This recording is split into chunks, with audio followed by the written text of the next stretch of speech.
नाज़रीन, एक तरफ पाकिस्तान की सियासत में बड़ी तब्दीलियां हो रही हैं, लेकिन डोनाल्ड ट्रंप के आने के बाद जो कल ओथ उठा रहे हैं और भी तब्दीलियां आएंगी, ना सिर्फ पाकिस्तान के हवाले से बल्कि इस हमारे रीजन में भी, क्योंकि इंडिया के असर रसूख को बढ़ाने के लिए अमेरिका जरूर काम करेगा। जरा नजर दौड़ाते हैं कि असल में हो क्या रहा है। डोनाल्ड ट्रंप अमेरिका के जो है वो 47वें प्रेसिडेंट के तौर पर मुंतखब हो चुके हैं और कल ओथ उठा रहे हैं। इससे पहले वो 2016 से 2020 तक अमेरिका के 45वें सदर के तौर पर सदारत की कुर्सी के ऊपर फायज रहे थे। ट्रंप को मुतादिद तौर पर फौजदारी इल्जामात का सामना करना पड़ा और वो पहले ऐसे साबिक सदर हैं जिन्हें फौजदारी जुर्म का मुर्तकिब ठहराया गया था। और गुज़िश्ता साल ट्रंप 2 कातिलाना हमलों के अंदर महफूज रहे थे जब अपनी वो इलेक्टोरल कैंपेन कर रहे थे।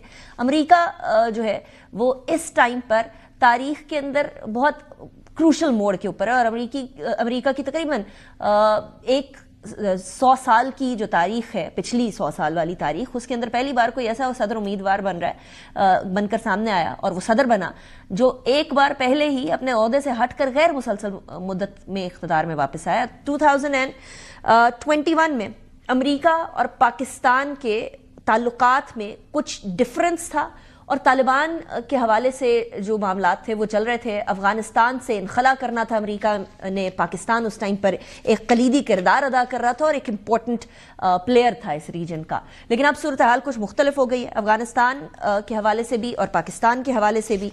इस टाइम पर सिचुएशन ये है कि अफगानिस्तान अब पाकिस्तान और अमेरिका के ताल्लुकात का मरकजी नुक्ता नहीं रहा है। इस बात की भी खदशात हैं कि अब जब ट्रंप आएंगे उनके दौरे सदारत के अंदर पाकिस्तान अमरीकी एजेंडा के अंदर को बहुत इंपॉर्टेंट पोजीशन पर मौजूद नहीं होगा।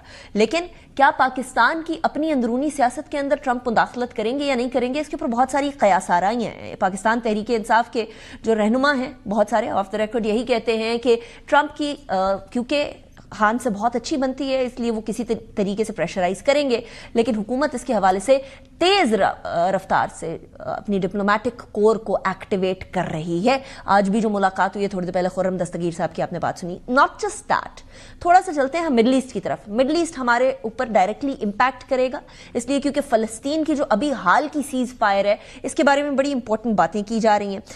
जो गजा वाला मैटर है, जो ये सीज फायर है, इसके अंदर भी ट्रंप के किरदार के बारे में बात की जा रही है। बट याद रहे कि जेरूसलम को इसराइल का कैपिटल बनाने के अंदर भी ट्रंप का इंपॉर्टेंट कैरेक्टर था और क्योंकि ट्रंप का अपना जो दामाद है वो भी एक ज्यू है और इसराइल के जो अपोलोजिस्ट हैं वो ट्रंप की इस पूरी काबीना का एक अहम हिस्सा हैं, इसीलिए भी ये चीज़ इंपॉर्टेंट रहेगी। ये देखने वाली होगी कि क्या मिडल ईस्ट के हालात बेहतर होंगे या ख़राब होंगे। कहने को तो ट्रंप किसी तरीके से जंग की तरफ नहीं जाना चाहता, लेकिन at the same time Israel के हवाले से बहुत ज़्यादा एक नरम गोशा ज़रूर रखता है। तो आने वाले टाइम्स में फ़लस्तीनियों के लिए आसानी पैदा होगी या मुश्किलात, ये भी एक सवाल है।